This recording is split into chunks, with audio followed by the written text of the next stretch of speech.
ఎక్కువ తగ్గించున్నా. ఆదికాండము 12వ అధ్యాయము మొదటి 3 వచనాలను చదువుకుందాం. నీవు లేచి నీ దేశము నుండి నీ బంధువుల యొద్ద నుండి నీ తండ్రి ఇంటి నుండి బయలుదేరి నేను నీకు చూపించు దేశమునకు వెళ్ళుము. ఇదిగో నిన్ను గొప్ప జనముగా చేసి నిన్ను ఆశీర్వదించి నీ నామమును గొప్ప చేయుదును. నీవు ఆశీర్వాదముగా ఉండును. నిన్ను ఆశీర్వదించు వారిని ఆశీర్వదించదను. నిన్ను దూషించు వారిని శపించదను. భూమి యొక్క సమస్త వంశములు నీ యందు ఆశీర్వదించబడునని అబ్రహాముతో అనగా. దేవునికి స్తోత్రం. ప్రభు మనతో మాట్లాడును గాక. ఈరోజు దేవుని వాక్యంలోంచి మాట్లాడుతున్న పాఠం, దేవుని బిడ్డలారా, దేవుడు మానవుని యొక్క ఏర్పాటులో ఏం దాచిపెట్టాడు, దేవుడు సంఘం యొక్క ఏర్పాటులో ఏమి దాచి ఉంచాడు, దేవుడు పరిశుద్ధాత్మను తన సంఘానికి ఇవ్వటం వెనకాల ఏమి ఆలోచన కలిగి ఉన్నాడు, దేవుడు మానవుని నిర్మించటం వెనకాల దేవుడు ఏమి ఎక్స్పెక్ట్ చేస్తున్నాడు అనే సంగతులను మనం ధ్యానించుదాం. దేవుడు మనిషికి వరములను ఇవ్వటం వెనకాల దేవుడు ఏమి ఎక్స్పెక్ట్ చేస్తున్నాడు, దేవుడు మనిషిని దర్శించాలనుకున్నప్పుడు మనిషిలో నుంచి దేవుడు ఏమి ఎక్స్పెక్ట్ చేస్తున్నాడు. మొత్తానికి ఈ మానవుని యొక్క లేదా సంఘం యొక్క పరిశుద్ధాత్మని ఇవ్వటం యొక్క లేదా పిలవటం యొక్క లేదా సంఘముగా కూర్చటం యొక్క లేదా ప్రభు విజిట్ చేయటం యొక్క దేవుని సన్నిధిలో ఆయన మానవుడితో డీల్ చేస్తున్నప్పుడు మానవుని విషయమై దేవుడు ఏమి సంకల్పించాడు, ఏమి కోరుకుంటున్నాడు అనే సంగతి మీద మనం ఈ పూట మనసు పెట్టి ధ్యానించుదాం. దేవునికి స్తోత్రం. హల్లెలూయా. దేవుని సన్నిధిలో ఈ రాయబడిన వచనాన్ని చదువుతున్నా. అబ్రహాముతో దేవుడు మాట్లాడుతున్న మాట. ఏం మాట్లాడుతున్నాడు అబ్రహాముతో? అందరూ కాస్త మనసు పెట్టి వినండి. ఏం మాట్లాడుతున్నాడు అబ్రహాముతో అంటే, అబ్రహాం, నేను నిన్ను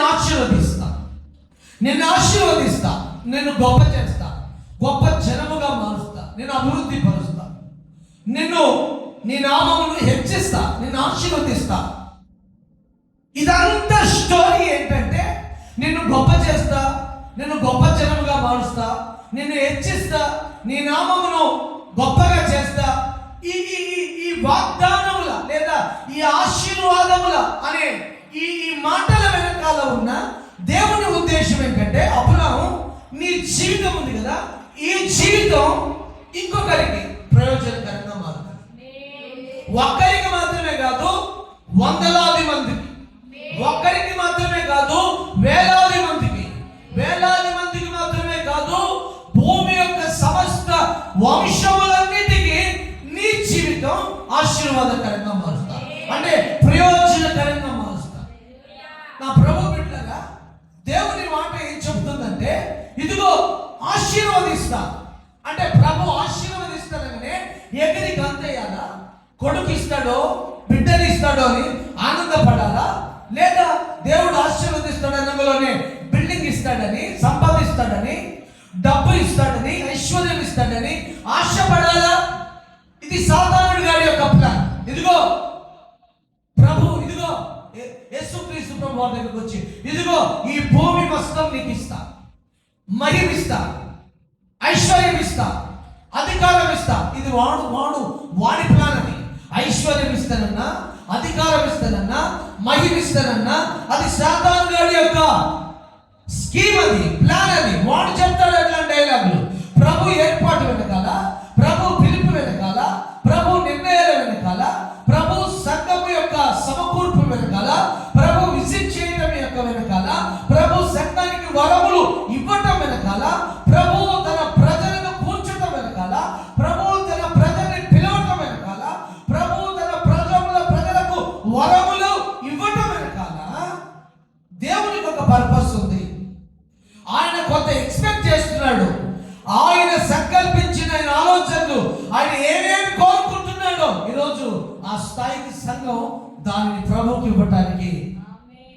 జ్ఞాపకం తెచ్చుకోవాలి. హల్లెలూయా. ఆ విషయాల మీద కాస్త మనం ధ్యానిస్తూ ముందుకు వెళదాం. గట్టిగా స్తోత్రం అంటారు అందరూ. హల్లెలూయా. దేవుని బిడ్డలారా, ఈ మధ్య ఎలాంటి చర్చ్ని ఎక్స్పెక్ట్ చేస్తున్నాడు ప్రభు? ఈ మాట చెప్పి నేను పాఠాన్ని స్టడీ చేద్దాం, ధ్యానించుదాం అని అనుకుంటున్నా. అందరూ శ్రద్ధగా ఆలకించండి. దేవుని బిడ్డలారా, చర్చిలో మన ప్రవర్తన ఎలా ఉండాలో జ్ఞాపకం చేయడానికి మాట చెబుతున్నా. ఒక సెలబ్రిటీ గురించి మాట్లాడుతున్నా. ఈ మధ్య ఇంకో దగ్గర కూడా ఈ మాట జ్ఞాపకం చేశారు. సెలబ్రిటీ ఎవరు? ఆ సెలబ్రిటీ పేరు అవసరం లేదు. చాలా గొప్పోడే, చాలా పెద్ద ఆయన. ఎక్కడికి పోయినా ఒక సెంటర్ ఆఫ్ అట్రాక్షన్ గా ఉంటాడు. ఆయన చాలా గొప్ప పాపులారిటీ కలిగినటువంటి ప్రొఫైల్ కలిగిన వాడే, చాలా మంచి పేరుగాంచిన వాడు. ఆయన ఎక్కడికి పోయినా ఆయనతో సెల్ఫీ దిగుతారు, ఆయనతో ఫోటో దిగుతారు, ఆయనతో ఏమంటారు, ఆయనతో సంతకాలు ఆటోగ్రాఫ్ చేస్తారు. ఇవన్నీ ఆయన పక్కనే పోయిన పెద్ద పెద్ద రాజకీయ నాయకులు కూడా ఆయనతో ఆటోగ్రాఫ్ కొరకు ఆయన గురించి పక్కన ఎదురు చూస్తూ ఉంటారు, సెల్ఫీ దిగడం కొరకు. అలాంటి ఒక ఫేస్ అయింది. అలా ఒక సెలబ్రిటీ ఆయన ఒక దగ్గరికి పెళ్లికి వెళ్ళాడు, వాళ్ళ బంధువుల పెళ్లికి వెళ్ళాడట. ఇది బాగా నచ్చింది ఆయన క్యారెక్టర్ నుంచి. ఆయన బంధువుల పెళ్లికి వెళ్ళాడట. ఆయన బంధువుల పెళ్లికి వెళ్ళినప్పుడు ఆ పెళ్లికి వెళ్ళిన కాడ నుంచి, ప్రారంభం నుంచి ఆ పెళ్లిలో ఆయనకు హలో హాయ్ చెప్పేటోళ్ళు కానీ పెద్దగా ఆయన ఎక్స్పెక్ట్ చేసినంత గౌరవం ఇచ్చేటోళ్ళు కానీ ఇక్కడ కనపడలేదు. మొత్తానికి ఆ పెళ్లి అమాంతం, ఆది నుంచి అంతం వరకు ఆ పెళ్లిలో కూర్చున్నంతసేపు ఆయనకు పెద్దగా ఎవరు పట్టించుకోలేదు, పెద్దగా ఎవరు ఆయన్ని ఆనర్ చేయలేదు, పెద్దగా ఆయన ఎవరు చూడట్లేదు. అయినప్పటికీ ఆయన కాస్త కోపం వచ్చిందట. ఏమిటి, నన్ను ఇలాగా ఇన్సల్ట్ చేస్తారా, ఇలాగ నన్ను ఇన్సల్ట్ గా ఉంచుతారా ఇలాంటి పెళ్లికి పిలిచి అనేసి కాస్త బాధపడి ఏదన్నా తన బాధను వ్యక్తపరచాలనుకున్న సందర్భంలో, చాచా నేను అలా చేయకూడదు, ఇది పెళ్లి.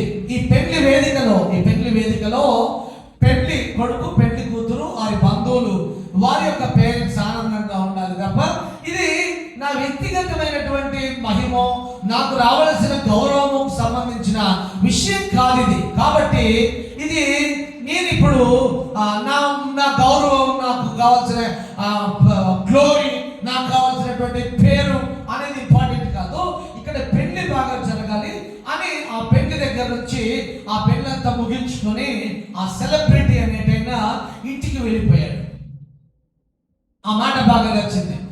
ఒక పెళ్లిలో ఒక దిగ్గజం లాంటి ఒక మహానుభావుడు సెలబ్రిటీ వచ్చి తనకు ఎవరు పెద్దగా పట్టించుకోకపోయినా ఆ పెళ్లిలో తాను మాత్రం తన అవమానాన్ని, తన బాధని తను ఎవరు పట్టించుకొని ఆ యొక్క సంగతిని కాస్త మనసులో దాచుకొని ఆ బాధను వెళ్ళగక్కకుండా, ఆ పెళ్లిలో ఎటువంటి డిస్టర్బెన్స్ చేయకుండా, నన్ను ఇలా చేస్తారు అలా చేస్తారని ఏమి అనకుండా ఆ పెళ్లి బాగా జరిగితే చాలు, ఇది పెళ్లి అని ఆశీర్వదించి వెళ్ళిపోయాడట పెద్ద మనిషి. అదొక పెళ్లిలో జరిగిన కథ. పెళ్లికే ఇంత గౌరవాన్ని ఇస్తే ఒక సెలబ్రిటీ, గౌరవించబడగలిగినటువంటి అంతస్తులో ఉన్నటువంటి ఒక ఘనమైన స్థితిలో ఉన్నటువంటి ఒక సెలబ్రిటీ, అలాంటి స్థితిలో ఉన్నటువంటి వాడే తన కలిగిన అవమానాన్ని దాచుకొని పెళ్లిని గౌరవించి వెళ్ళిపోయాడు. ఆ సంగతి నాకు బాగా నచ్చింది. మనం నేడు నివసిస్తున్న సంఘము, మనము సెలబ్రేట్ చేసుకుంటున్నటువంటి ఈ సంఘము, ఇలా సమకూర్చబడటము, ఇది దేవుని రాజ్యము, ఇది దేవుని సంఘము.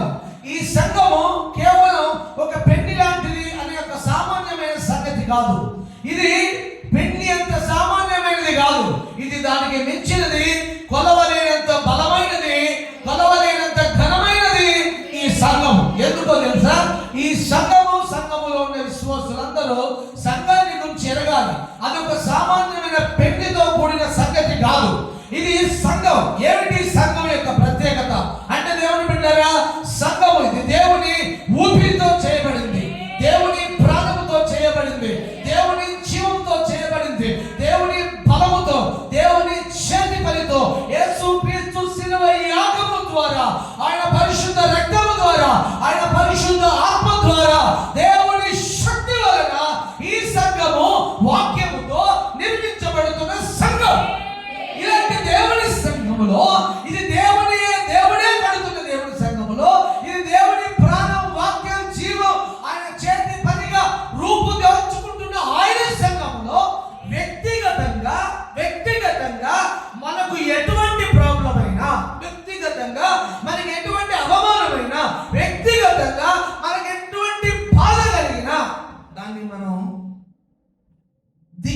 అనుకోనైనా మిగతా సంఘాన్ని డిస్టర్బ్ చేయకుండా. కొంతమంది అరే ఆ సెలబ్రిటీ చెప్పిన మాట ఇది పెళ్లి, ఈ పెళ్లిలో నేను ఎవరిని డిస్టర్బ్ చేయొద్దు, నా అవమానాన్ని నేనే దిగమింగుతా అని వెళ్ళిపోయాడు. అలాగే చిన్న సంగతులకో పెద్ద సంగతులకో, అవసరం ఉన్న వాటికో అవసరం లేని వాటికో, పనికొచ్చే వాటికో పనికిరాని వాటికో, వ్యక్తిగతమైన నీకు వ్యక్తిగతంగా రావాల్సిన ఆ స్వకీయ దురాశ వలన నీకు రావాల్సిన ఆ ఘనతో ఆ గొప్పతనమో ఆ పేరు రాకుండా పైకెళ్ళి నీకు అవమానంగా ఫీల్ అవుతున్న సందర్భాలు సంఘంలో ఒకవేళ కనపడితే, నీ ఇప్పుడు ప్రవర్తించే ప్రవర్తన అగ్రెసివ్గా ఉంటే, బాధకరంగా ఉంటే, సరిగ్గా లేకపోతే, నేను నా బాధను వెళ్ళగక్కితే, నాకు ఇలా జరుగుతుందని నేను ఒక రెబలియన్ లాగా ప్రవర్తిస్తే, అమ్మో అది దేవుడి జీవంతో కట్టబడుతున్న సంఘానికి మొత్తానికి ప్రభావితం చూపెడుతుంది. ఆ సంఘానికి ప్రభావితం చూపెట్టకుండా ఆ సంఘం బాగుండేటట్టుగా నా అవమానాన్నైనా బాధనైనా నేను దాచుకొని దిగమింగుతా అనే భక్తులు రావాలి. అప్పుడు వాళ్ళు సంఘాన్ని గౌరవించేవారు. స్తోత్రం కలుగును గాక. ఈరోజు పాఠంలోకి వెళదాం. దేవుని బిడ్డలారా, మనకున్న కొద్ది టైంలోనే చాలా షార్ట్ గా 4 మాటలు జ్ఞాపకం చేస్తా.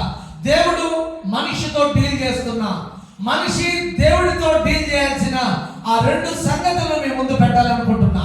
దేవుని బిడ్డలారా, దేవుడు ఏం కోరుకుంటున్నాడు, దేవుడు ఏమి ఎక్స్పెక్ట్ చేస్తున్నాడు, ఆయన ప్రభు తన హృదయంతో మనుషులను దర్శించినప్పుడే కానీ, దేవుడు ఒక అద్భుతం చేసినప్పుడే కానీ, దేవుడు తన చిత్తాన్ని బయలుపరిచినప్పుడే కానీ, దేవుడు సంఘాన్ని నిర్మిస్తున్నప్పుడే కానీ, దేవుడు మానవుడితో మాట్లాడుతున్నప్పుడే కానీ, దేవుడు సంఘాన్ని ఏర్పరచుకున్నప్పుడే కానీ, దేవుడు అద్భుతాలు చేస్తున్నప్పుడే కానీ, దేవుడు భూమి మీదకి దిగి వచ్చి పరిచర్య చేస్తున్నప్పుడే కానీ, ప్రభు యేసు ఆయన పరిశుద్ధాత్మని ఇచ్చినప్పుడే కానీ, ఈ యొక్క సమస్తమైన వాటి వెనకాల ఉన్న ఆయన కోరుతున్న ఎక్స్పెక్ట్ చేస్తున్న సంగతి ఏంటి, అది మనం ఈ పూట నేర్చుకోవాలి.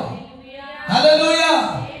ఆయన శ్రమ పెడుతున్నా, ఆయన కొలిమిలో వేస్తున్నా, ఆయన మనల్ని అరణ్యము గుండా నడిపిస్తున్నా, ఆయన మన జీవితంలో అద్భుతాలు చేస్తున్నా, దేవుడు ఏం కోరుతున్నాడు, ఆ దేవుడి యొక్క ఇంటెన్షన్ ఏంటి, అది రోజు మనం 4-5 సంగతులుగా ధ్యానిస్తూ ముందుకు సాగుదాం. గట్టిగా స్తోత్రం. హల్లెలూయా. నా ప్రభు బిడ్డలారా, చదువుకున్న వాక్య భాగం అబ్రహాముతో దేవుడు నిన్ను గొప్ప జనంగా మారుస్తా, నిన్ను ఆశీర్వదిస్తా, నిన్ను బట్టి భూమి యొక్క సమస్తమైన వంశములు ఆశీర్వదించబడతాయి, నీ నామమును గొప్ప చేస్తాను, నిన్ను హెచ్చిస్తాను, నేను ఆశీర్వాదకరంగా మారుస్తాను అని దేవుడే అబ్రహాముతో చెబుతున్నాడు. ఇది అబ్రహాముకు వచ్చిన వ్యక్తిగత లాభం ఏమైనా ఉందా అని ఒకసారి ఆలోచన చేస్తే, అబ్రహాము ద్వారా ఇతరులు దీవించబడతారని ఉంది కానీ, అబ్రహాం వల్ల భూమి మీద సమస్త వంశములు ఆశీర్వదించబడతాయి ఉంది కానీ, అబ్రహాం వలన ఇతరులకు మేలు కలుగుతుంది అన్నట్లుగా ఉంది కానీ, అబ్రహాం వలన అనేకులకు లాభం అవుతుంది, ప్రయోజనం అవుతుంది అని ఉంది కానీ, అబ్రహాముకు వ్యక్తిగతంగా ఏంటిది? ఈ వచ్చిన భాగాలలో అబ్రహాం నిన్ను నేను ఆశీర్వదిస్తా. ఏంటి ప్రభువా అని దగ్గరికి వెళ్తే, ఏంటి ప్రభువా ఇలా ఆశీర్వదిస్తావు ప్రభువా, నిన్ను నేను ఆశీర్వదిస్తా, ఇలా ఆశీర్వదిస్తా. ఎలా అంటే నిన్ను బట్టి తనకు మేలు కలిగింది, నిన్ను బట్టి తనకు ప్రయోజనం కలిగింది, నిన్ను బట్టి భూమి మీద ఉన్న ప్రతి ఒక్కరూ ఆశీర్వదించబడతారు, నిన్ను బట్టి అందరూ ఆశీర్వదించబడేటట్లుగా నిన్ను ఆశీర్వదిస్తా. ఇప్పుడు అబ్రహాముకు వచ్చిన ఆశీర్వాదం ఏంటో తెలుసా? అది వెండి బంగారం కాదు, ఆస్తి ఐశ్వర్యం కాదు, అది ఒక ఇల్లు బిల్డింగ్ పొలము భూమి కాదు, అది భౌతికమైన ప్రాకృతి సంబంధమైన లౌకిక సంబంధమైన ఏదో ఒక వనరులో భూమి పొలము కాదు. అది ఆ ఆశీర్వాదం ఏంటంటే, అబ్రహాము మీదకి వచ్చిన ఆశీర్వాదం వలన ఇతరులకు మేలు కలిగింది. నిజమైన ఆశీర్వాదం ఏంటి చెప్పనా? మన జీవితం ఇతరులకు లాభకరంగా, ప్రయోజనకరంగా, మేలుకరంగా, దీవెనకరంగా, సమాధానకరంగా, మన బ్రతుకు ఇతరులకు దీవెనకరంగా మార్చబడితే నిజమైన ఆశీర్వాదం. అసలు ప్రతి మనిషి ఏర్పాటు వెనకాల దేవునికి ఉన్న చిత్తం ఇది. మనుషులందరూ ఇతరులకు మేలుకరంగా ఉండాలి. పిల్లలారా, మీ తల్లిదండ్రులకు మీరు మేలవ్వాలి. ఓ భర్త నీ భార్యకు మేలవ్వాలి. ఓ భార్య నీ భర్తకు మేలవ్వాలి. ఓ కుటుంబమా ఇంకో కుటుంబానికి మీరు మేలవ్వాలి. ఓ ప్రజలారా, మీరు అనేకులకు మేలవ్వాలి. ఒకరి కోసం ఒకరు ఆశీర్వాదం అవ్వాలి. ప్రతి వ్యక్తి కొరకు దేవుడికున్న ఇంటెన్షన్, కోరిక ఏంటంటే, ఎందుకు ఆయన పిలుస్తున్నాడు, ఎందుకు ఆయన రమ్మంటున్నాడు, ఎందుకు ఆయన ఏర్పరచుకుంటున్నాడు అంటే, నిన్ను నన్ను ఆయన ఇతరులకు ఆశీర్వాదకరంగా మార్చడానికి. మన పిలుపులో, మన ఏర్పాటులో, మన జీవితంలో దేవుడు కలిగి ఉన్న సంకల్పములో, ఆలోచనలో, దేవుడు మనకిచ్చిన పరిశుద్ధాత్మ అభిషేకములో, దేవుడు మనకిచ్చిన వరములు కనుక, దేవుడు మనకు కలగజేస్తున్న పరిచర్య, మన ద్వారా జరిగిస్తున్న సేవ వెనకాల ఉన్న ఆంతర్యం ఏమిటి అంటే, ఇతరులకు అది ప్రయోజనం కావాలి. అంటే ప్రతి దేవుడు ద్వారా ఉత్పత్తి అయిన ప్రతి మనిషి ఇంకొకటికి లాభం కావాలి, ఇంకొకటికి ప్రయోజనం కావాలి, ఇంకొకటికి మేలు కావాలి.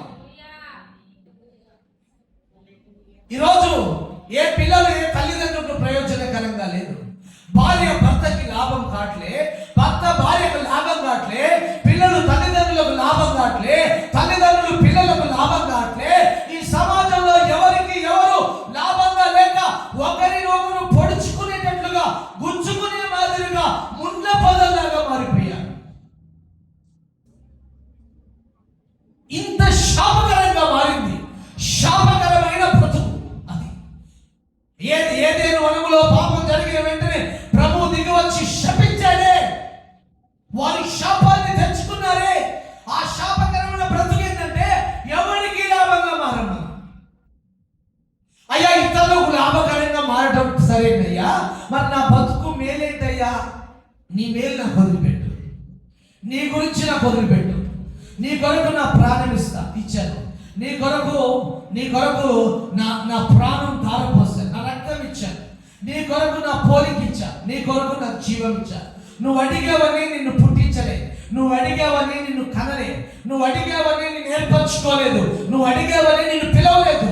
నీవెవరో నీకు తెలవక ముందే తల్లి గర్భములో నుంచి నిన్ను ఏర్పరచుకున్న దేవుడిని కాబట్టి నీకు ఎప్పుడు ఏది కావాలి, ఏ పరిస్థితిలో ఏది అవసరం, బాగులేనప్పుడు స్వస్థత, బలహీనతలో ఉన్నప్పుడు బలమా, దుఃఖములో ఉన్నప్పుడు సంతోషమా, అరణ్యములో ఉన్నప్పుడు జీవజలమా, మా ఆకలి అవుతున్నప్పుడు మన్నానా, బండలో నుంచి జీవజలమా, ఏదైనా నీకు కావాల్సి వచ్చినప్పుడు నేను ఇస్తా.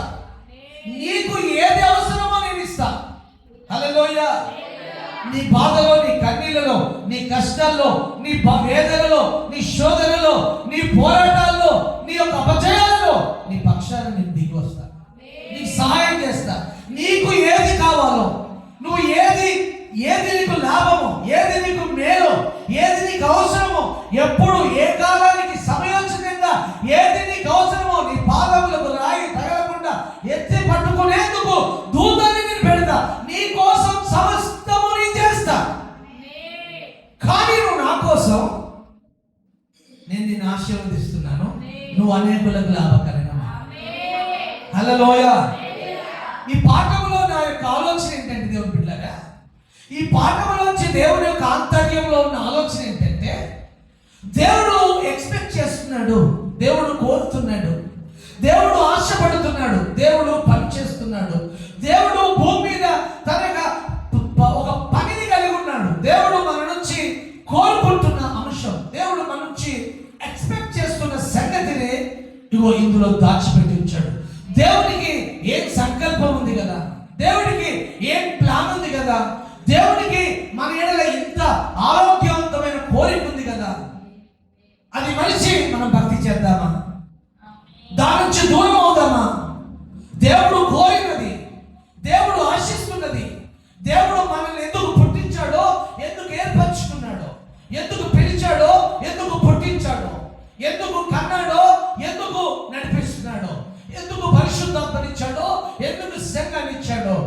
అభిషేకం ఇచ్చాడో, ఎందుకు వరం ఇచ్చాడో, ఎందుకు పిలిచాడో, ఎందుకు తలిచాడో, దాని వెనకాల ఉన్న ఆయన కోరిక, ఆయన పని, ఆయన ఉద్దేశం మనం ఆయనకి ఇచ్చేయాలి. హల్లెలూయా. దేవునికి స్తోత్రం కలుగునుగాక. హల్లెలూయా. మనకు దైవజనులు మాట్లాడుతూ నా ప్రియుడు నా యందు ఆశాబద్ధుడు అన్న వచనాన్ని చెబుతున్నప్పుడు ఆనందమైంది. సంఘం ఎడల, ప్రియురాలి ఎడల ప్రియుడైన యేసు ఆశాబద్ధుడు అని చెప్పాడు. బాగా అనిపించింది. ప్రభువు తన సంఘం నుంచి తన సంఘం విషయంలో ఆశపడుతున్న వాడుగా ఉన్నాడట. దేవునికి స్తోత్రం. ఆయన నుంచి ఆశిస్తున్నాడు. ఆయన నా ఎడల ఆశావంతుడు. దేవుడే ఆశ పెడితే ఆ ఆశను తీర్చగలిగిన స్థాయిలో ఈ భక్తులు ఉండాలి. హల్లెలూయా. చర్చకు వచ్చేది నీ ఆశను తీర్చుకోవడం కోసం కాదు. నీ కోరికలు, నీ ఇష్టాలు, నీ కష్టాలు, నీ బాధలు, మీ బందీలు, మీ పరిస్థితులు, మీ ప్రతికూలతలు, మీ ఇబ్బందులు, మీ ఇరుకులు, మీ రోగాలు, మీ నొప్పులు, మీ ఆర్థిక పరిస్థితులు ప్రభు డెఫినెట్లీగా మార్చగలడు. ప్రభు డెఫినెట్లీగా తీర్చగలడు. ఆయన జలరాశి నుంచి తన చేయి చాపి మనం లేవనెత్తినవాడు, తన ప్రాణాన్ని మనకు దారపోసినవాడు, తనని మనం పిలవకముందే మనల్ని పిలిచినవాడు, మనం కోరుకోకముందే మనల్ని ఏర్పరచుకున్నవాడు. ఆయన నీకు ఎట్టి కాలంలో ఏది ఎప్పుడు అవసరమో అది ఇవ్వగలడు. దేవునికి స్తోత్రం. ఆయన నీకు కావాల్సింది ఇవ్వగలడు. అయితే అందులో డౌట్ ఏమీ లేదు. పక్కన తిరిగి మాట చెప్పండి, నీకు కావాల్సింది దేవుడు ఇవ్వగలడు. ప్రతి సమయంలో, ప్రతి పరిస్థితిలో నీకు ఏది అవసరమో నీకు అది ప్రభు ఇవ్వగలడు. హల్లెలూయా. అయితే ఇప్పుడు ప్రభు అందులో డౌట్ లేదు. కానీ ప్రభు నా నుంచి ఏం కోరుతున్నాడో అది మనం చేయాలి. నన్ను ఎందుకు ఏర్పరచుకున్నాడు, నన్ను ఎందుకు పుట్టించాడు, నన్ను ఎందుకు నిర్మించాడు, దేవా ఈ మనుషులను ఎందుకు పుట్టించావు, ఈ మనుషులను ఎందుకు నిర్మించావు, దేవా మనుషుల ఎడల నీకున్న సంకల్పం ఏంటి, నీకున్న ఇష్టం ఏంటి ప్రభు. ఉత్తగానే పుట్టించలేదు కదా, ఏదో ఒక కారణం ఉంది కదా. ప్రభు ఎందుకు పుట్టించి ఉండొచ్చు. ఆయన పుట్టించిన పుట్టుక వెనకాల, ఆయన ఏర్పాటు వెనకాల, ఆయన నిర్మాణం వెనకాల దేవుడికి ఒక ప్లాన్ ఉంది. ఏంటంటే నీవు ఇతరులకు మేలు అవ్వాలి, నువ్వు ఇతరులకు లాభం అవ్వాలి. నిజమైన ఆశీర్వాదం ఏంటో తెలుసా? నువ్వు ఆశీర్వదించబడ్డావు అని చెప్పడం నిజమైన ఆశీర్వాదం ఏంటో తెలుసా? నువ్వు ఎంతమందికి ప్రయోజనకరంగా ఉంటున్నావో అదే నీ ఆశీర్వాదం. నువ్వు ఎంతమందికి ప్రయోజనకరంగా మారుతున్నావో అది నీ ఆశీర్వాదం. Praise the lord. మాట పక్కనతో చెప్తావా? నువ్వు ఎంతమందికి ప్రయోజనకరంగా ఉంటున్నావో, లాభకరంగా ఉంటున్నావో, సమాధానకరంగా ఉంటున్నావో దానిని బట్టే నువ్వు ఆశీర్వదించబడ్డావని చెప్పొచ్చు. దేవునికి స్తోత్రం. నేను నా సమాజం, నేను నా కుటుంబం, నేను నా పక్కన వారు, నేను నా సమాజం, నేను నా సంఘం, నేను నా ప్రజలు, ఎంతమందికి నా బ్రతుకు ప్రయోజనకరంగా అవుతుంది. నా ప్రభు బిడ్డలారా, ఇది దేవుని ప్లాన్, ఇది దేవుని పని. ఊరికే చూడకండి. ఇలాంటి ఒక పని ఒకరిని దేవుడు తీసుకొచ్చాడు, ఇలాంటి ఒక మిషన్లోకి దేవుడు తీసుకొచ్చాడు, ఇలాంటి ఒక ఉద్దేశంలోకి దేవుడు తీసుకొచ్చాడు. ఈ ప్రపంచంలో, ఈ లోకములో, ఈ సమాజంలో ఊహించినంత ఆశీర్వాదకరంగా దేవుడు నన్ను చేయగలడు. తిరిగి ఉద్యోగం చేసి, బతికి కాపురం చేసి, పిల్లలు కలగజేసి, బిడ్డలు కలగజేసి, పిల్లలు కలగజేసి, సంపాదించి భూమి కానీ అదిగొని ఈ బతుకు చావటానికి కాదు, ఈ సమాజంలో, ఈ ప్రకృతి ప్రపంచంలో నిన్ను ఒక ఆశీర్వాదకరంగా ప్రభు అనేకులకు లాభకరంగా మార్చడానికి పుట్టించాలనే ఆ మిషన్లోకి నేను పిలుస్తున్నాను. హల్లెలూయా.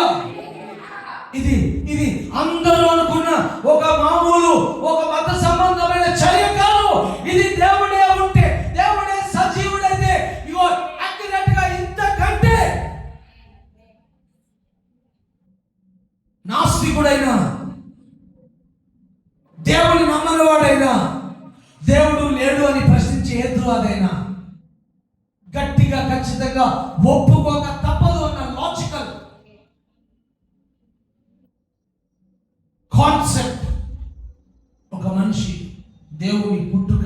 దేవుడు నిర్మించిన ఆ నిర్మాణంగా అతడు అనేకులకు లాభం కావాలి. ఒకరినొకరు దోచుకుంటున్న కాలంలో, ఒక వ్యవస్థ ఇంకో వ్యవస్థ మీద పడి దోచుకుంటున్న కాలంలో, ఒక పక్క మెడికల్ వ్యవస్థ భయంకరంగా న్యాయాలను మరిచి అన్యాయంగా ప్రవర్తిస్తున్న, అందరూ కాదు కొందరు, ప్రతి వ్యవస్థ, కార్పొరేట్ వ్యవస్థ, విద్యా వ్యవస్థ, ఆరోగ్య వ్యవస్థ, మనుషుల అవసరాల దృష్ట్యా ఒకరినొకరు దోచుకుంటూ శాపకరంగా మారిన వేళ నా ప్రభు మరలా ఆయన భూమి మీద సంఘాన్ని నడుతున్నాడు. ఎందుకో తెలుసా? ఈ ప్రపంచానికి ప్రయోజనం కావాలి. ప్రపంచంలో బ్రతుకుతున్న ప్రతి మనిషికి ప్రయోజనకరంగా మారాలి. ప్రయోజనకరంగా మారాలి. స్తోత్రం, హల్లెలూయా. ఇది దేవుని ప్లాన్, ఇది దేవుని సంగతి.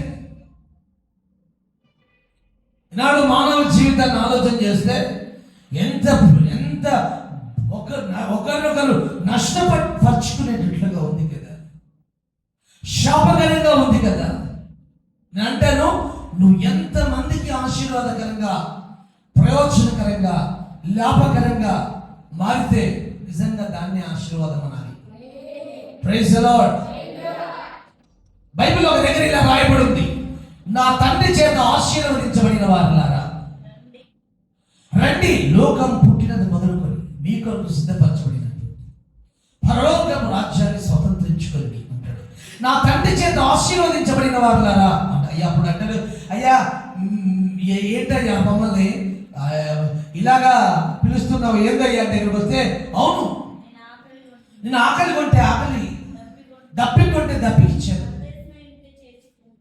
పరదేశం ఏంటి చేర్చుకున్నారు, దిగంబరిని అంటే బట్టలు ఇచ్చారు, రోగిని అంటే చూడవచ్చారు, చెరసాల్లో ఉంటే పరామర్శించారు. అయ్యా నీకెప్పుడు చేశామయ్యా? ఇక్కడ ఉన్నారట, వారు పరలోక రాజ్యానికి పాత్రులట. ఆ పరలోక రాజ్యానికి పాత్రులుగా ఉన్న వారి పేరేంటట? ఆశీర్వదించబడిన వారట. ఎవరట ఆశీర్వదించబడిన వారు? పరలోక రాజ్యానికి పాత్రులు. ఎవరా పరలోక రాజ్యానికి పాత్రులు అంటే, ఈ సమాజంలో ఆకలి కొనిన వానికి, దప్పి కొనిన వానికి, వస్త్రం లేని వాడికి, పరదేశిగా ఉన్నవాడికి, చెరసాలలో ఉన్నవాడికి ఓ ఆశీర్వాదకరంగా, ప్రయోజనకరంగా మారిన వాడే కదా. Praise the lord. అరే ఏం చేసేయండి ఇది? ఒక సంఘాన్ని ఆయన చూశాడు. ఆ సంఘం అట, ఆ ప్రజలట, వారికి పెట్టిన పేరట ఆశీర్వదించబడిన వారు. వారిని సంపాదించారా? డబ్బులు ఉన్నవారా? ఆస్తులు ఉన్నవారా? అంతస్తులు ఉన్నవారా? వారు సచిన్ టెండూల్కర్ లాగా, అనిల్ అంబానీ లాగా వారికి ఎందుకు ఆశీర్వదించబడిన వాళ్ళ పేరు పెట్టాడు? డబ్బులు ఉన్నాయనా? ఆస్తులు ఉన్నాయనా? థియేటర్స్ ఉన్నాయనా? హాస్పిటల్స్ ఉన్నాయనా? ప్రపంచ దిగ్గజాలనా? ప్రపంచాన్ని శాసించగలిగిన డబ్బు ప్రాబల్యం ఉందనా వారికి ఆశీర్వదించబడిన వాళ్ళని పేరు పెట్టాడు? కాదు కదా. వారు కేవలం ఎందుకు ఆశీర్వదించబడిన వారట? వారట ఈ లోకంలో ఎవరైతే బాధలో, బలహీనతలో, కష్టంలో, కన్నీళ్ళలో, చెరసాల్లో, ఇబ్బందుల్లో, దప్పికలో, దిక్కులేని స్థితిలో ఎవరైతే ఉన్నారో వారికి మీరు ప్రయోజనంగా మారారు. వారిని మీరు పట్టించుకున్నారు, వారి గురించి మీరు మనసు పెట్టారు, వారి గురించి మీరు ప్రయోజనకరంగా, వారికి లాభంగా ఉన్నారు. అందుకే దేవుడే దిగి వచ్చి శభాష్ అని చెప్పి మీరు ఆశీర్వదించబడిన వారు. దేవునికి స్తోత్రం. అబ్రాహాము దగ్గర దేవుడు అబ్రాహామును ఆశీర్వదించడానికి మత్తయి సువార్త 25 అధ్యాయంలో ఇక్కడ పరలోక రాజ్యానికి పాత్రులుగా ఉన్న వారిని ఆశీర్వదించబడిన వారిని పిలవడానికి ఒకే కారణం ఏంటో తెలుసా? వారు ఇతరులకు ప్రయోజనకరంగా ఉన్నారు. దేవుని సంఘం వారికి వారు ప్రయోజనకరం కాదు, దేవుని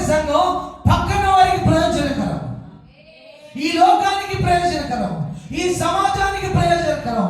దేవుని సంఘం దేవుని పక్షాన నిలబడి దేవుడు భూమి మీద దేవుడు చేయాలనుకున్న తన పని కొరకు దేవుడు కోరుతున్న, దేవుడు ఎక్స్పెక్ట్ చేస్తున్న, దేవుడు ఆశిస్తున్న ఆ దేవుని మిషన్ పని ఉందే, ఆ పని కొరకు భూమి మీద బతుకుతారే వారు ఆశీర్వదించబడిన వారు. కానీ డబ్బే ప్రభా, ఇల్లి ప్రభా, పిల్లి ప్రభా, జీతని ప్రభా, ఆశీర్వదించు ప్రభా, అది లేదు ప్రభా, ఇది లేదు ప్రభా అని భౌతికమైన సుఖ సౌఖ్యాల కొరకు, ఈ ప్రకృతి సంబంధమైన సంగతుల కొరకు, అవసరమున్నా లేకపోయినా కూర్చుకోవటం కొరకు నువ్వు ప్రభువు దగ్గర నుంచి ప్రార్థించే వ్యక్తిగా ఉంటే నీవు ఆశీర్వదించబడిన వాడిని కాదు. ఇక్కడ ఆశీర్వదించబడిన వారులారా అన్న పదం వెనకాల వారు సంపాదించుకున్నది ఏమీ లేదు కదా. సరిగ్గా వాక్యం చెప్పేటప్పుడు స్తోత్రం కలుగును గాక.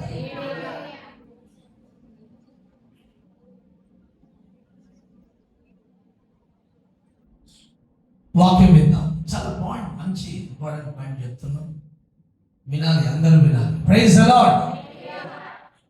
దేవుడు కోరుతున్నాడు ఇలాంటి లైఫ్ ని, దేవుడు ఇలాంటి జీవితాన్ని ఈ మానవ జాతిలో ఇలాంటి ఒక లైఫ్ ని ఒకసారి ఊహించి చూడండి. ఎక్కడ అన్యాయం జరగదు ఇలాంటి మనుషులు ఉంటే, ఎక్కడ అన్యాయం జరగదు ఇలాంటి మనుషులు ఉంటే. ఓ ఇల్లు ఆనందంగా ఉంటుంది, ఒక భార్య భర్తలు ఆనందంగా ఉంటారు. ఎప్పటికీ నా భార్యని కీడు కలగజేయదు, ఎప్పటికీ నా భర్త కీడు కలగజేయడు, ఎప్పటికీ నా పిల్లలు కీడుగా ఉండరు. భయపడాల్సిన కండిషన్ ఉండదు అప్పుడు. ఇప్పుడు భయపడుతున్నారు. ఓ భర్త భయపడతాడు, ఓ భార్య భయపడుతుంది, ఓ తండ్రి భయపడతాడు, ఓ తల్లి భయపడుతుంది. ఇప్పుడు భయపడే ఒక కండిషన్ లో ఈరోజు మానవుడు ఉన్నాడంటే ఒకరికొకరు ప్రయోజనకరంగా లేరు. దేవుడు భూమి మీద పని కలిగి ఉన్నాడు. ఏమిటి అవ్వాలంటే ఇలాంటి ఒక వ్యవస్థను సృష్టించాలి. ఎలాంటి ఒక వ్యవస్థ? ప్రతి వ్యక్తి ఇంకొకరికి ప్రయోజనం, ప్రతి వ్యక్తి ఇంకొకరికి మేలుగా మారాలి, ప్రతి వ్యక్తి ఇంకొకరికి లాభకరంగా మారాలి. ఇది దేవుడి ప్లాన్. స్తోత్రం, హల్లెలూయా. ఇది కేవలం అబ్రహాము దగ్గర మాత్రమే జరగలేదు, ఏదైనా తోటలో కూడా జరిగింది. ఏదైనా తోటలో కూడా ఇదే జరిగింది. ఆదాం అవ్వ మీరు భూమిని నిండించి దాని ఫలింపజేసి దాన్ని అభివృద్ధి పరిచి దాన్ని ఏలుబడి చేయాలి అని ఆశీర్వదించాడు. అంటే అబ్రహాముని ఎందుకు ఆశీర్వదించాడు? మిగతా వారి కొరకు, మిగతా దేవుని పని కొరకు, దేవునికి భూమి మీద చేయాలనుకున్న దేవుని యొక్క పని కొరకు అబ్రహాము దేవుడు ఆశీర్వదించాడు. అబ్రహాము నువ్వు భూమిని నిర్మించు, ఆదాం నువ్వు భూమిని నిర్మించు, దాన్ని ఫలింపచేయి, దాన్ని సేద్యపరచు, దాన్ని బాగు చేయి, దాన్ని ఆశీర్వదించు, దాన్ని ఫలింపచేయి, భూమిని నిండించు, వారిని ఏలు. అబ్రహాము, ఆదాం, అవ్వ మీరు ఈ సృష్టిని, ప్రకృతిని, ఉత్పత్తి అయిన మానవ జాతిని మీరు ఏలి పరిపాలించి వారికి ఆశీర్వదించి వారికి మేలుకరంగా, వారికి క్షేమకరంగా, వారికి లాభకరంగా, వారికి ప్రయోజనకరంగా దాని విషయంలో మీరు ఒక బాధ్యతగా ఉండాలి అని ఆశీర్వదించారు. ఇది దేవుని ప్లాన్, ఇది దేవుని ఏర్పాటు కదా. నేను బాలేను, నా కొడుకు బాలేదు, నేను బాగా, నా బిడ్డ బాలేదు, నేను బాగా, జీవితం బాలేదు, నేను బాలేదు. జీవిత కాలం అంతా 24 గంటలు ఏదో నీ పని వదిలిపెట్టు, నువ్వు ఇతరులకు లాభకరంగా మారిపోయి పరిస్థితులు దేవుడు చూసుకుంటాడు. Praise the lord. నీ పరిస్థితులను దేవుడు చూసుకుంటాడు, నీ ఇంటి గురించి దేవుడు చూసుకుంటాడు, నీ బిడ్డ గురించి దేవుడు చూసుకుంటాడు, నీ కొడుకు గురించి దేవుడు చూసుకుంటాడు.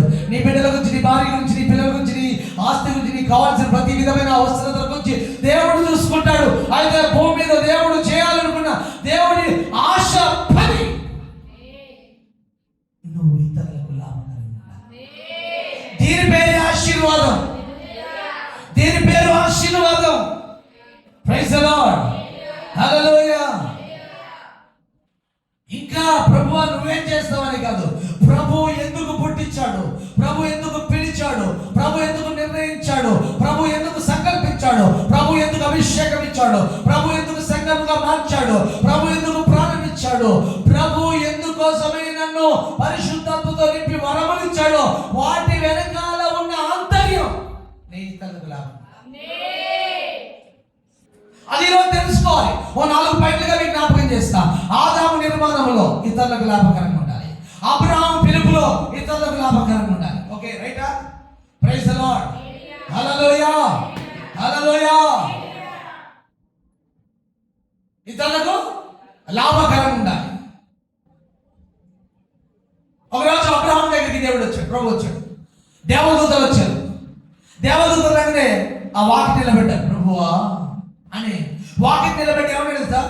ఇందు నిమిత్తమే కదా మీరు మీ దాసుని దగ్గరకు వచ్చారు, వచ్చింది అనేసి వారిని వెంటనే కూర్చోబెట్టి వారిని వెంట లోపలికి పిలిచి కూర్చోబెట్టి విశ్రాంతి తీసుకోండి అని చెప్పేసి విశ్రాంతి. అసలు దేవుడే మానవుడికి విశ్రాంతి ఇవ్వాలి. అలాంటిది మానవుడే దేవుడికి విశ్రాంతి జ్ఞాపకం చేసిన చర్యది. అబ్బా, దేవుడు మానవుడికి ఇచ్చిన విశ్రాంతిని అర్థం చేసుకున్న మానవుడు దేవుడికి నిజంగా విశ్రాంతి సంగతిని గురించి, అయ్యా నువ్వు ఏ విశ్రాంతి అయితే మానవుడికి విశ్రాంతిని ప్రకటించి ఆ విశ్రాంతి దినాన్ని ఆశీర్వదించావు, అబ్బో అలాంటి ఒక విశ్రాంతి, అలాంటి ఒక విశ్రాంతి అయ్యా కూర్చోలేరు అని ప్రభువుకే విశ్రాంతి జ్ఞాపకం చేసింది అబ్రహాము. అసలు ఏం పాయింట్ అండి అది? దేవునికి స్తోత్రం. కొద్దిగా ఎన్లార్జ్ చేసి ఆలోచన చేయండి. తర్వాత అది ఇప్పుడు విశ్రాంతి దిన పాఠంలో మాట్లాడుకునేది. ముందుకెళ్ళిపోదాం. గట్టిగా స్తోత్రం. ప్రభు వింటారా? అబ్రహాము వచ్చారు, వాళ్ళు వచ్చి నిలబెట్టారు అంతే. కానీ వారికి ఏం కావాలి? వారేం కోరుతున్నారు? ఆ వచ్చిన దేవుడు ఏం కోరుతున్నాడు? ఆ దేవుడు ఎందుకు వచ్చాడు? ఎందుకు గుమ్మం దగ్గరకు వచ్చాడు? ఏం కావాలనుకుంటున్నాడు? అవన్నీ అబ్రహాము చేసి పెట్టేశాడు. చూస్తారా మాట? ఆదికాండం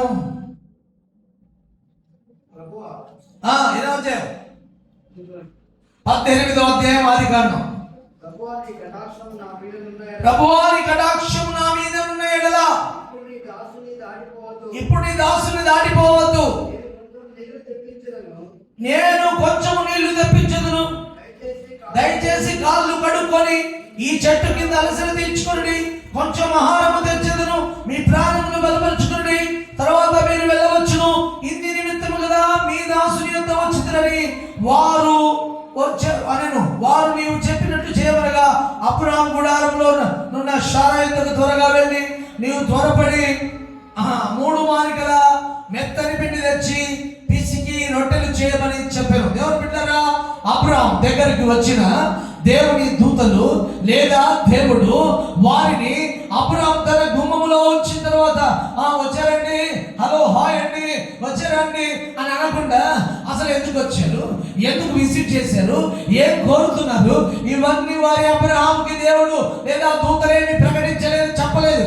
కానీ ఆ దూరమున నిలిచిన గుడారము ద్వారం దగ్గర నిలిచిన అబ్రహాము గుడారము ద్వారం దగ్గర నిలిచిన ఆ దేవదూతల్ని లేదా ఆ దేవునిని వారి వెనకాల ఉన్న దేవునిని జ్ఞాపకం చేసుకుని అప్పుడు అబ్రహాము వారితో పిలిచి మాట్లాడకుండాయ్యా, రండయ్యా, మా ఇంటికి రండయ్యా, లోపల కూర్చోండయ్యా, విశ్రాంతి తీసుకోండియ్యా, కాస్త కూర్చోండి, మీరు ఇంటి నిమిత్తమే కదా వచ్చింది, మీరు వచ్చి భోజనం చేయండి, శారాను తొందర పెట్టి పెట్టి తీసుకొచ్చి పిసికి వెంటనే రొట్టెలు చేసి వెంటనే ఒక పశువు వధించి మా భోజనం వంటండి, ఆ ఇంటికి వచ్చిన వారికి ఆకలి తీర్చి వారు ఆకలి తీర్చే దేవునికే, ఆకలి తీర్చే దేవునికే, ఆశీర్వదించే దేవునికే, ఉన్నత స్థితిలో పెట్టే దేవునికే, మన కడుపు నిండా తృప్తిని కలిగజేసి దేవునికే ఇంట చేర్చుకొని వారికి ఏది అవసరమో వారికి ఏది ఆకలో, వారికి ఏది కావాలో వారు అడగక ముందే అబ్రహాము వారికి కలగజేసి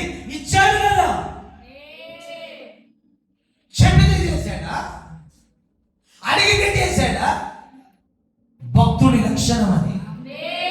ఎందుకు పిలిచాడు, ఎందుకు ఏర్పరచుకున్నాడు, ఎందుకు సంఘం అన్నాడు, ఎందుకు నాకు అభిషేకం ఇచ్చాడు, ఎందుకు వరములు ఇచ్చాడు, ఎందుకు ఈ పరిచయం ఇచ్చాడు, ఎందుకు ఇలాంటి సంఘాన్ని కడుతున్నాడు, భూమి మీద మానవుడిగా ఉన్న నా జీవితాన్ని ఆయన ఇంత ప్రత్యేకంగా ఎందుకు ఏర్పరచుకొని వరములు ఇచ్చి, ప్రాణం ఇచ్చి, శక్తినిచ్చి, అభిషేకం ఇచ్చి, వాక్యం ఇచ్చి, సేవకునిచ్చి, పరిచర్యనిచ్చి, వాక్యం ఇచ్చి, శక్తినిచ్చి, పరిశుద్ధాత్మ నిపుణులిచ్చి, పిలుపునిచ్చి నిర్మించుకొని దేవుడు ఏంటయ్యా అంటే ఆయనకు ఒక ఉద్దేశము, ఆయనకు ఒక ఆలోచన, ఆయనకు ఒక మిషన్ వరకు ఉంది.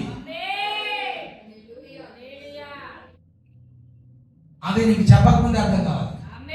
Praise the lord. అబ్రహాముకి అర్థమైపోయింది. అబ్రహాం ఎందుకు వచ్చాను ఆయన అన్నాడా? ఎందుకు వచ్చానా, ఎందుకేం రాలే అన్నారు కదా. అనలే, మౌనం గెలిపి కూర్చున్నారు అంతే. స్తోత్రం. ఓ నిజమైన భక్తుడి కదా ఏదో తెలుసా? ఒక నిజమైన భక్తుడికి ఉన్న భక్తి అంతస్తుంది తెలుసా? తను నిర్మించిన, తను పుట్టించిన ఆ దేవునితో ఆ భక్తి చేస్తున్న భక్తుడికి దేవుడికి ఏది కావాలో, దేవుడికి ఏది అవసరమో, దేవుడికి ఏది కోరుతున్నాడో దాన్ని ఇచ్చే ప్రయత్నం చేయటమే నిజంగా భక్తి చేయడం. నిజమైన భక్తుడు ఎవరో తెలుసా? చర్చ్కి వచ్చినాడు కాదు. నిజమైన భక్తుడు ఎవరో తెలుసా? ఇలా చర్చ్కి వచ్చి గ్యాదర్ అయ్యి పాటలు పాడి భజన చేసి చప్పట్లు కొట్టి ఆరాధించి వెళ్ళిపోయేటాడు కాదు. నిజంగా భక్తుడు దేవుడు కోరింది దేవుడికి ఇచ్చే విషయంలో మనం గ్యాదర్ అవ్వాలి. దేవుడు కోరింది దేవుడికి ఇచ్చే విషయంలో ఆత్మను పొందాలి. దేవుడు కోరింది దేవుడికి ఇచ్చే విషయంలో వాక్యాన్ని పొందాలి. దేవుడు కోరింది దేవుడికి ఇచ్చే విషయంలో మనం ఒక ఉమ్మడిగా మారాలి. దేవుడు కోరింది దేవుడికి ఇచ్చే విషయంలో మనము దేవుడిని నేర్చుకుంటూ భక్తి చేయాలి. అది వాస్తవంగా నిజమైన భక్తి. స్తోత్రం. ఇలా మాట్లాడుకుంటూ పోతే సమయం అయిపోద్ది. ఒక మాట జ్ఞాపకం చేసి ఈ అంతస్తులోంచి సెకండ్ ఎపిసోడ్కి వెళ్దాం. గట్టిగా స్తోత్రం అంటే హల్లెలూయా. ప్రభు చరణ కొంతమందికి తెలియదు, కొంతమందికి అర్థం కాదు. కొంతమంది భక్తిని లాభసాధకంగా భయం వేసినప్పుడు ప్రార్థన చేసుకుంటారు, కష్టం వచ్చినప్పుడు ప్రార్థన చేసుకుంటారు, బాధ వచ్చినప్పుడు ప్రార్థన చేసుకుంటారు, తర్వాత అంత సమృద్ధిగా ఉన్నప్పుడు ప్రభువుని పిలవరు. అది ఒక రకమైన భక్తి, అదొక రకమైన భక్తిగా భ్రమపడుతున్నారు. అది భక్తి కాదు. ప్రభువుని నువ్వు అవసరం వరకు వాడుకుంటావు. కానీ నిజమైన భక్తి ప్రభు అవసరం ఏంటో తెలిసి భక్తి చేస్తుంది. ప్రభు అవసరం ఏంటో భక్తి చేసేవాడు దేవుని పాలసీలోంచి ఒక మెట్టు కూడా జరగనట్టు ఇటుగా. అలాంటి ఒక రోషం కలిగిన, వైరాగ్యంతో కూడిన, ఓ పౌరుషం కలిగిన భక్తుడిగా నీ భక్తి ప్రభు ఎదురు ఉండాలని కోరుకుందాం. గట్టిగా స్తోత్రం. హల్లెలూయా. మాటల పరంపరలో జ్ఞాపకం చేస్తా. పరిశుద్ధాత్మ ఎందుకు ఇచ్చాడు ధ్యానించండి మీరు ఒకసారి. పరిశుద్ధాత్మ ఇవ్వటం వెనకాల ఉన్న దేవుని ఉద్దేశం ఏంటంటే నువ్వు ఇతరులకు ప్రయోజనకరం. పరిశుద్ధాత్మ పొందటం వల్ల నీ లోపల దేవుడు అర్థం కావాలి. పరిశుద్ధాత్మ పొందటం వల్ల నీకు వాక్యం అర్థం కావాలి. పరిశుద్ధాత్మ పొందటం వల్ల నీలో దైవత్వం రావాలి. పరిశుద్ధాత్మ పొందటం వల్ల నువ్వు దేవుని లోతుగా సర్వ సత్యాన్ని అర్థం చేసుకోవాలి. తద్వారా పరిశుద్ధాత్మ పొందటం వలన ఈ సమాజాన్ని ప్రభావితం చేయాలి. ఆత్మ పొందుట వెనకాల ఉన్న ఉద్దేశం ఇదిగో ఇదిగో ఇదిగో అంటాడు. ఇదిగో ఆత్మ మీ మీదికి వచ్చును, అప్పుడు మీరు శక్తి పొందుతారు. శక్తి పొందడం ఎందుకు అయ్యా అంటే ఇదిగో యెరూషలేములోను సమరయలోను భూదిగంతముల వరకు నాకు సాక్షులై ఉంటారు. ఏ సాక్షులు? అయ్యా నువ్వు కారు ఇచ్చావయ్యా, అయ్యా నువ్వు బిల్డింగ్ ఇచ్చావయ్యా, అయ్యా నాకు ఉద్యోగం ఇచ్చావయ్యా, అయ్యా నాకు బట్టలు ఇచ్చావయ్యా, అయ్యా నాకు ఆస్తులు ఇచ్చా. ఈ సాక్ష్యాలు కాదు. భూమి మీద దేవుడు ఎలాంటి వాడు, బ్రతికున్న మన జీవితం నుంచి ఆయన గురించి ఒక సాక్ష్యంగా పరిశుద్ధాత్మ వలన సంచరించుట, దేవుని సాక్ష్యాన్ని, దేవుని సాక్ష్యపు ముద్రికగా ఈ భూమిలో బతుకుట, అది నిజమైన సాక్ష్యం. హల్లెలూయా. వినాలే.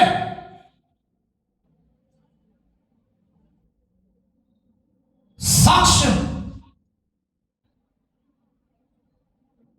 ఈ భూమి మీద ఎలాంటి జీవితం ఉందో ఆ జీవితాలన్నీ తేరి తొంగి చూడాలి ఈ సంఘం యొక్క సాక్ష్యాన్ని.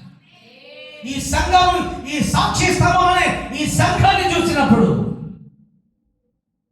దేవుడు అర్థమవ్వాలి వాళ్ళకి. అలాంటి ఒక సాక్ష్యాన్ని, అలాంటి ఇతరులకు ప్రయోజనకరమగు ఒక జీవితం, అది యేసు క్రీస్తు ద్వారా, దేవుని ద్వారా ఈ సమాజంలో ఉన్న, ఈ మనుషులలో ఉన్న దేవుని సంఘం అనే పేరు కలిగిన ఒక గుంపు జనం బతుకుతున్నారు. ఆ సాక్ష్యాన్ని ఈ సమాజం తెలుసుకొని దేవుని రాజ్యాంగం మారాలి. పరిశుద్ధాత్మని ఇవ్వటం వెనకాల ఉన్న ఉద్దేశం ఏంటంటే నువ్వు ఇతరులకు లాభకరంగా. వరములు ఇచ్చాడు. ప్రవచన వరం, వివేచన వరం, భాషల వరం, ఆత్మవరాలు, పరిచర్య వరాలు, సామర్థ్యపు వరాలు. వరాలను ఎందుకు ఇచ్చాడు? వరాలు కూడా నీ కోసం కాదు, వరము ద్వారా నువ్వు ఇంకొకరికి పరిచయం చేయాలి.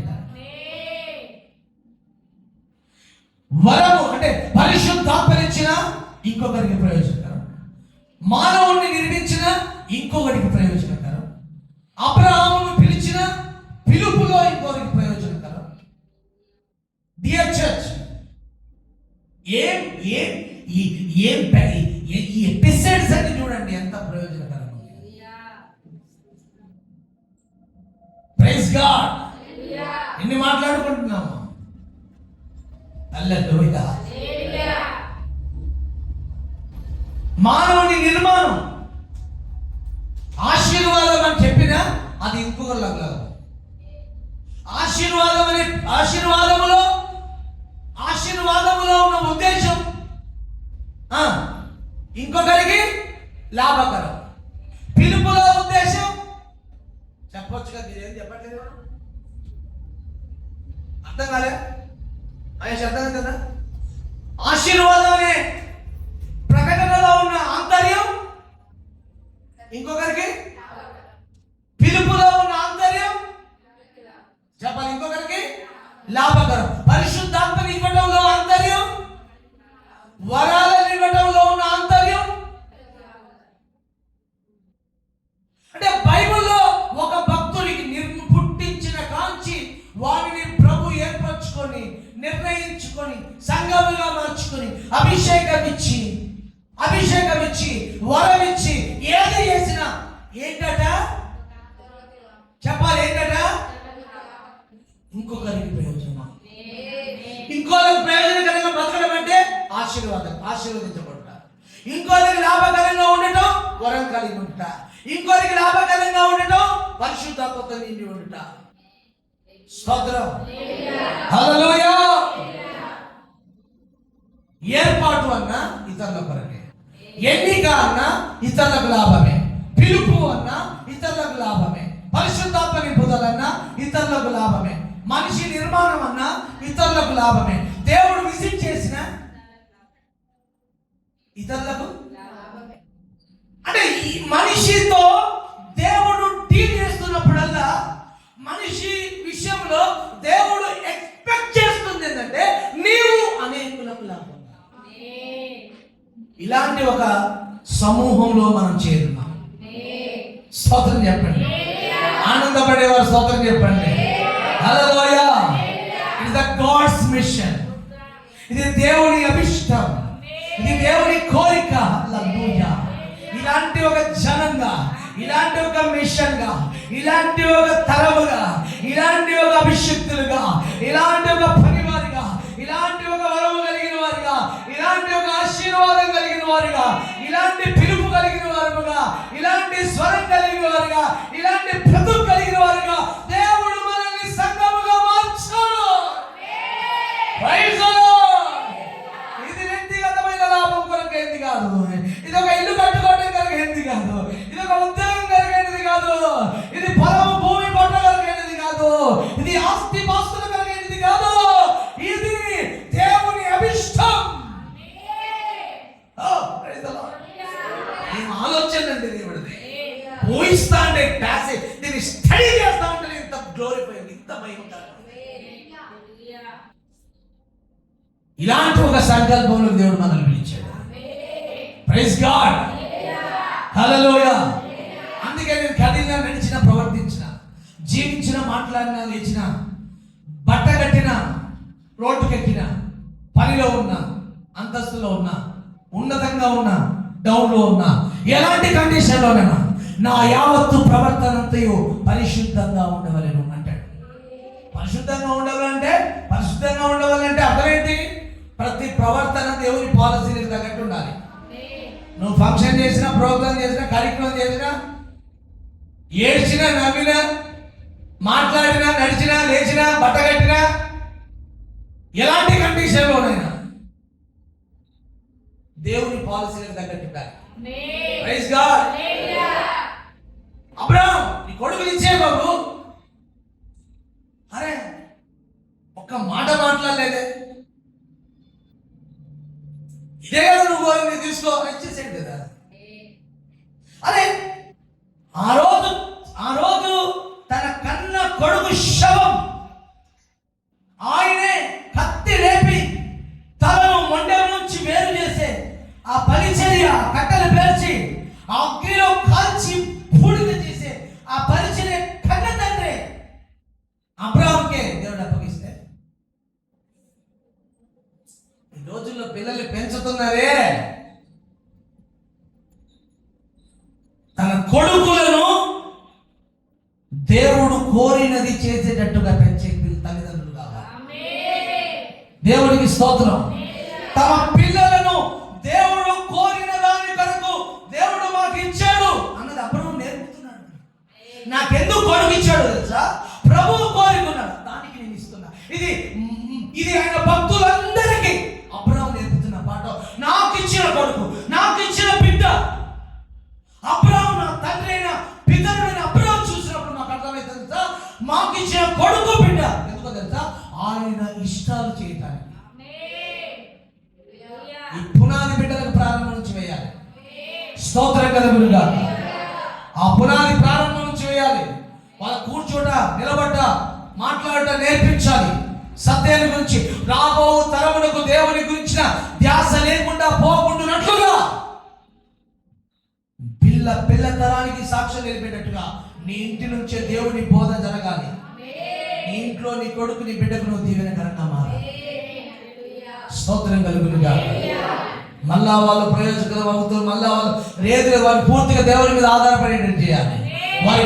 వారి హృదయంలో ఉన్న పిలుపు ఎందుకు గుర్తుపట్టాలి, వారి గుండెల్లో మండుతున్న ఆరాటం ఎందుకు గుర్తుపట్టాలి, వారు ఏమేమి చేయాలనుకుంటున్నారో వారి చిన్న నుంచి వారు అబ్జర్వ్ చేస్తూ ప్రభువు మీ వారి విషయమైనటువంటి ఆలోచన కొరకు వారిని పెంచడానికి ఒక ఒక ఒక ఒక ఒక సాధన, ఒక పోరాటం తల్లిదండ్రులుగా చేయాలి. కానీ పడేసినట్టు ఉండకూడదు. పిల్లల్ని ఏది పడితే అది అడిగినట్టుగా, ఏది పడితే అది ఇచ్చినట్టుగా ఉండకూడదు. అప్పటికప్పటికి బలడిగితే నా కొడుకు చచ్చిపోతాడు, నా కొడుకు బూడిద అవుతాడో తెలిసి ఏ బూడిద కావడానికి కట్టెలు పేర్చి బలిపీఠం కట్టాలో ఆ కట్టెలు పేర్చడం మర్చిపోలేదండి. చచ్చి శవమై ఉన్నా డిసిప్లిన్ మారలేదు. అబ్రహాం కొడుకు జతడం తెలిసిన క్షణాల్లో బలిపీఠం పేర్చడం మానలేదు.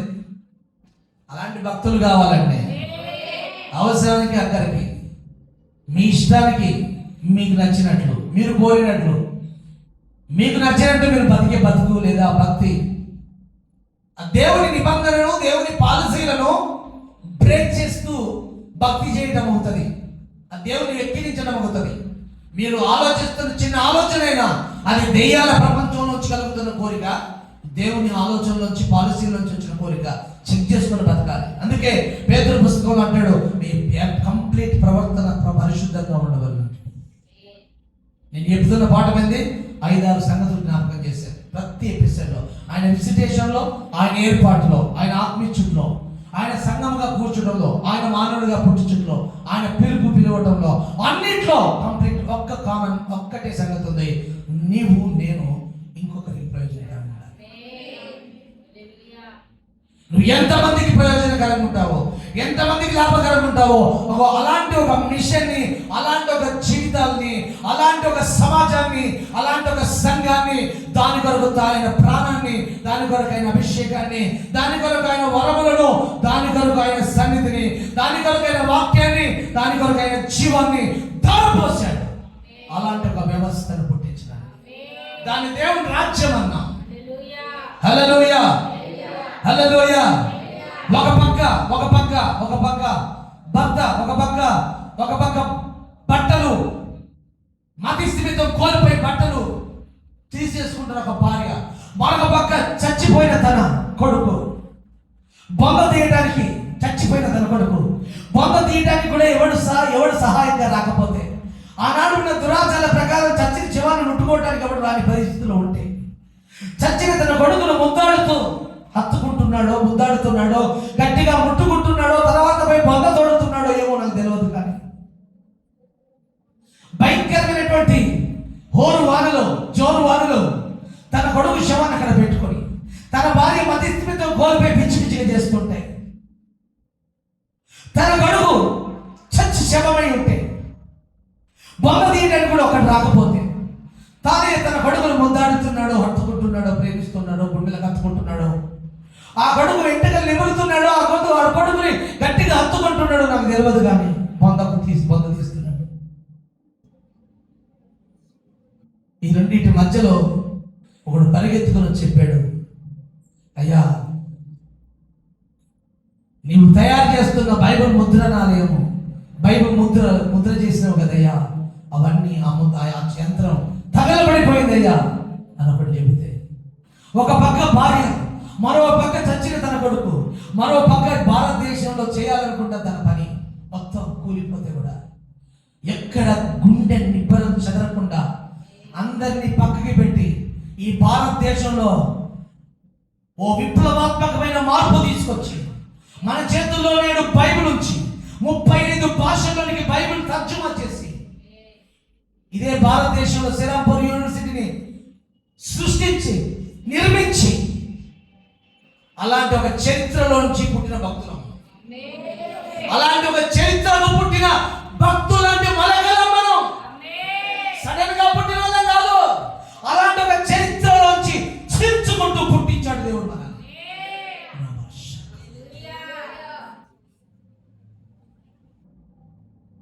ఆ చరిత్రలో నుంచి పుట్టిన భక్తులు అలాంటి బతుకు చూపెట్టాలి. దేవునికి స్తోత్రం. డేవిడ్ లివింగ్స్టన్ గారు ఒక కన్ను పోయింది, ఒక చెయ్యి పోయింది, ఒక కాలు పోయింది. ఆఫ్రికా దేశంలో 2500 కిలోమీటర్లు ఒక గుడ్డి కన్నుతో, ఒక కుంటి కాలుతో, ఒక అవిటి చేయితో ఆయన తిరుగుతూ ప్రయాణం చేస్తున్నాడు. 2500 కిలోమీటర్లు, 1000 ద్వీపాలకు సువార్త పరిచయం చేశాడు. ఒక్క కన్ను లేదు, ఒక చెయ్యి లేదు, ఒక కాలు లేదు. ప్రపంచ పటంలో ఆఫ్రికా మ్యాప్ను కనుగొన్నాడు, విక్టోరియా జలపాతాలను కనుక్కున్నాడు, ఆఫ్రికా వాణిజ్య వ్యవస్థకు కొత్త విధానాలు నేర్పించాడు. ఈ యొక్క డేవిడ్ లివింగ్స్టన్ తెల్లటివాడు నల్లగా మారిపోయినవాడు. ఇలాంటి ఒక చరిత్రలో నుంచి పుట్టుకొచ్చిన సంఘాలం మనం. ఇలాంటి ఒక చరిత్రలో నుంచి పుట్టిన సంఘాలం భక్తులు. అదే రోషం ఉండాలి, అదే భక్తి ఉండాలి. సుఖం కొరకు, సౌఖ్యం కొరకు, లాభం కొరకు, మేలు కొరకు, అవసరం కొరకు కాదండి. ఇలాంటి ఒక చరిత్రకు పుట్టిన వాళ్ళం మనం. దేవునికి స్తోత్రం. అలాంటి ఒక చరిత్రలోంచి చీల్చుకుంటూ ఒక సంఘాన్ని మన ఈ తరంలో పుట్టించాడు. నాకు భయం వేస్తుంది, ఇప్పుడు తరంలోనే ఈ చర్చ్ అనే ఈ చర్చ్ వ్యవస్థలోంచి పుట్టేటోళ్ళు ఎట్లుంటారు, ఎలాంటి వాళ్ళు పుడతారని భయం వేస్తుంది. గిద్యోనులు పుట్టాలి, అబ్రహాములు, గిద్యోనులు, బలాఢ్యులు, మోషేలు, దావీదులు, సమూయేలులు, జాన్ హైడ్ లాంటోడు, బ్రైన్ హాల్ లాంటోడు, అలాంటి వాళ్ళు, జాన్ నాక్స్, చాలా ఈవెన్ రాబర్ట్సన్